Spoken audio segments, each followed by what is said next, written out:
Hello, ladies. Welcome back. Thank you for being here. I do not know what this weird light is. I cannot figure out how to get rid of it. Just cannot find a good place in my house to shoot videos. So anyways, it doesn't matter what's going on here. It's the information that I'm spewing. But anyways, okay, today, what the fuck is perimenopause? And yes, excuse the cussing. There's going to be some cussing today because I just feel perimenopause deserves some explicit language because of what it does to us and understanding it. So I'm going to get into it today. I'm going to tell you exactly what the fuck perimenopause is, how you know if you are in it, what stages of it you may be in, and what you can expect. All right, thanks for being here. My name is Cynthia Williams. I am an integrative nutritionist. I specialize in working with women 35 and older to help them understand these hormonal shifts, balances, changings that are coming, and the things that we need to change in our lifestyle and what we have going on as well in order to go through perimenopause and postmenopause as seamlessly and asymptomatic as possible. So understanding what perimenopause is and that you might be in it can be very, very beneficial because you can start making those changes to keep perimenopause from kicking your butt, basically. So, okay, so I have a lot of notes here because I have a lot of things that I'm referring to and I don't want to leave anything out. So forgive me for reading a little bit, but I just want to make sure that I'm giving you guys everything because there's a lot of different pieces to this. So technically perimenopause, you can still have a normal regular cycle and be in perimenopause, but because that is the way that most doctors will classify. You'll go into your gyno, you'll say, I'm having, these symptoms, things are going on, and they'll ask you if you're still having a normal regular cycle. You say yes, they'll tell you you're not in perimenopause. That right there means that you need to find a new doctor. I highly, highly recommend going to North American Menopause Society. I will put the link down below. You can type in your zip code and you can find practitioners that have done tons of continuing ed specific to peri and post menopause. You need a practitioner that specializes in this. Your normal gynecologist, or lack of a better term, normal gynecologist, but your average gynecologist and obstetrician do not do continuing ed. It is not a requirement in medical school for them to do any kind of continuing ed or education on peri and postmenopause. Hoping that changes as more and more women are coming into it, like the baby boomer age. I can't remember the exact number, but there is going to be a mass amount of women in peri and postmenopause, the baby boomer age. And I'm hoping some of these shifts start changing some of the requirements in med school and post-med school for practitioners in this field to continue to learn about it and provide better resources for the women going through it. But you can find a NAMS practitioner. They can help you do a deeper dive. I feel like they listen to you better. They will pull any blood work that you want. So, and just because this is another conversation I've had with a lot of clients, they have a really good relationship with their gyno because their gyno delivered their babies and they've been with them forever. And that's fantastic. They can be a great obstetrician in delivering your babies. That does not mean that they are good for you for the second half of your life. And you worried about hurting their feelings or leaving their practice because you're worried about that versus your own health and what you need. That's just not productive and it's not going to get you anywhere. So be open to switching doctors, be open to at least having a second conversation with a practitioner who has done more education in regards to peri and postmenopause to see if you can find some alternative routes to help you get feeling better quicker. But so early peri cycle changes are, if you have a change in your cycle, 7 or more days of consecutive cycles. So if you're normally a 28-day girl and you go to 21 days one cycle and then maybe you go to 35 the next, that is early perimenopause signs.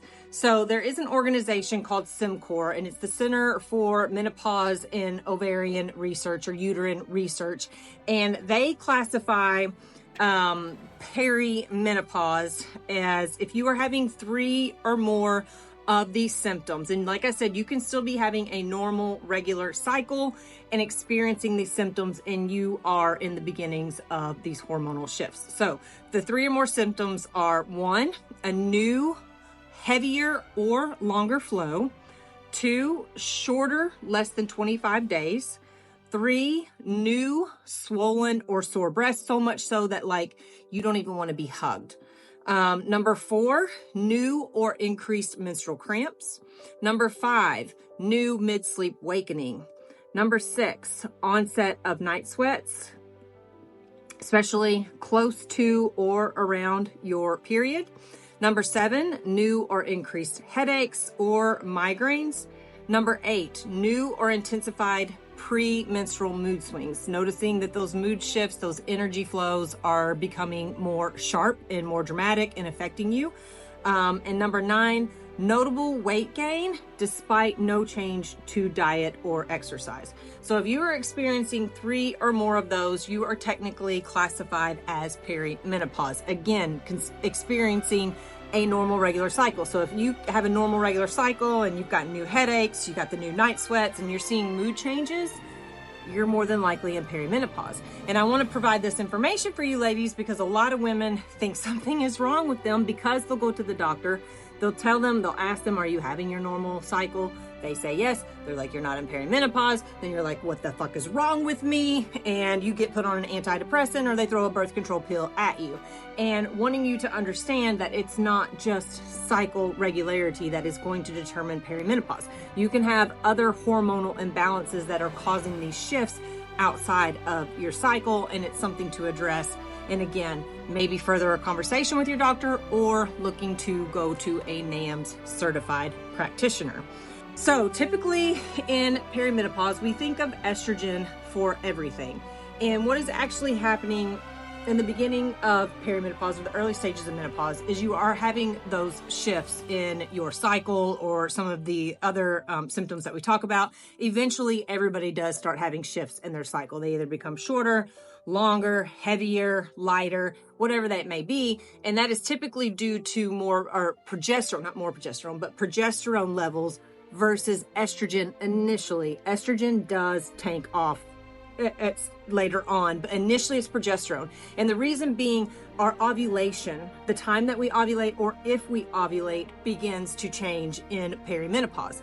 And you have to ovulate in order to form progesterone. So if you're missing ovulations or you're having later ovulations, it's going to affect the amount of progesterone that you have in your system, and that is going to contribute to some of these symptoms because progesterone is calming and it helps us to soothe ourselves. So that's why you might see a spike in the mood changes or the rage or the anger that just seems to come on, the irrational rage. I saw a great Instagram video of just like a woman in perimenopause and, you know, getting your sweater caught on the door handle and just flipping out and wanting to, you know, rip that door handle off, or getting your purse strap caught on the gear stick in the car and just, you know, fighting for it to come out. So those irrational spurts of rage or anger that are so common, and it's okay that you're going through it, and it's a sign to go in and talk to your doctor and start seeing what options you have. And maybe starting a little bit of progesterone is an answer for you to help you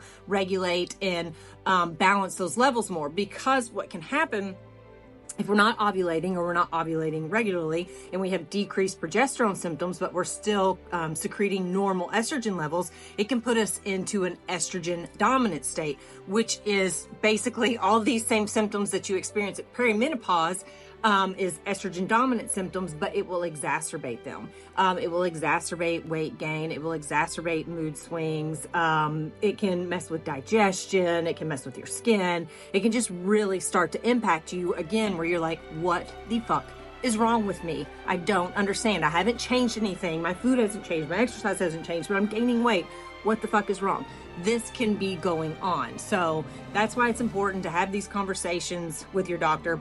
You can do blood work, and you can do it if you're having regular cycles still. They're very normal. They stay in that, you know, like 24 to 30 day or 26 to 30 day window, you can go and get blood work done in the luteal phase. And that is day 17 to 21 of your cycle, where progesterone levels will be the highest. And you can get blood work done in that period, and it will show you if you are indeed low progesterone, higher estrogen. If you're having irregular cycles, doing blood work, honestly, at this point is not going to do a lot for you, because the estrogen and progesterone are shifting so much. So you may go in one day and it looks like this. 2 days later, it may be completely different. So if though you are having regular cycles, like I said, you can still go and get that information and kind of see where you're landing. If you're not, it's kind of not. And that's where we would use the SimCore page, where they have it categorized. If you're having 3 or more of those symptoms, then more than likely you're in the beginning stages of perimenopause and looking to either maybe doing HRT or making some lifestyle changes or whatever it may be to help those symptoms decline and not be so intense. But over time, cycles do become further and further apart because ovulation slows down, and progesterone drops. Then we do have the decline in estrogen, and then when estrogen basically falls off, this is when we're moving closer to our actual menopause day, which is 12 months to the day of your last cycle. Menopause is 1 day. Then you go into postmenopause, and postmenopause is where we have the increased risk of cardiovascular incident, metabolic disease, diabetes, osteoporosis, and start looking at the lifestyle changes as a woman that you need to make during this time to set you up for postmenopause and not succumb to the diseases and the dysfunction that come with estrogen declining. And lifestyle is major. I have several videos on this. The best exercise for women in this state, the best nutrition to eat in this state. You cannot continue doing the things that you were doing when you were in your 20s into your early 30s. It's not going to work the same for you. You need different stimuluses now because of those hormonal declines. Okay. That's a lot of information, but I hope this is helpful for you. I hope this kind of rounds or just provides information as to what perimenopause is, what to look for, knowing it is not 100% dependent on a regular cycle. You can experience other symptoms outside of an irregular cycle and 100% be in perimenopause. And then that's when you need to grab hold of the bull by the balls, and you need to start taking charge of your health and your life so that you can improve those symptoms, you can reduce the frequency and the intensity of those symptoms, and you can set yourself up for a great second part. I call it the second part of our life because it is a change. We are changing as women, and be here and productive and healthy and vibrant and thrive in this period of your life. So make sure you subscribe. Thank you for being here, and I'll see you in the next video. Bye.